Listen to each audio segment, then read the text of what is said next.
Help, I just sold something and now my buyer's got buyer's remorse. Why did that happen? I'm Scott Sylvan Bell. I'm coming to you live from Austin, Texas on a perfect day to talk about sales and a perfect day to talk about buyer's remorse. And here's what you're gonna find is anytime that you're dealing with a buyer, one of the biggest reasons why people get remorse, buyer's remorse, is because you sped through your sales process. Your impatience may have been the entire cause of that person looking back and going, probably not the right idea for me, probably not the right product, probably not the right service, probably not the right thing. And so then they looked around and they're like, well, I really didn't have all my questions answered. I kind of felt like I was hurried into it. I kind of felt like I was pressured into it. Like there's a lot of different ways that your buyer is going to say this to you.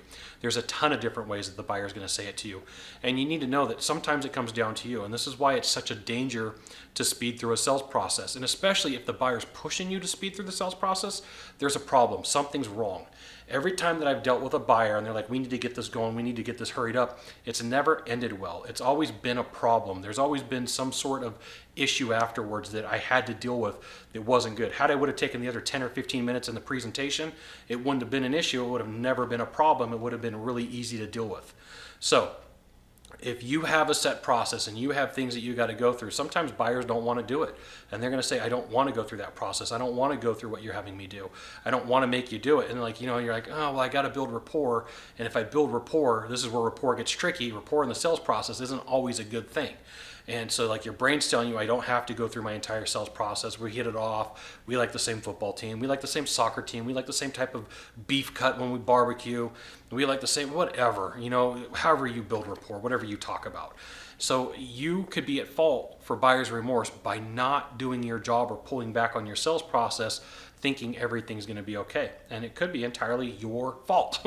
And you need to take a look and you need to ask, is it my fault? Did I do my job or did I skip steps? And if you're skipping steps, know that nothing good's going to come from it.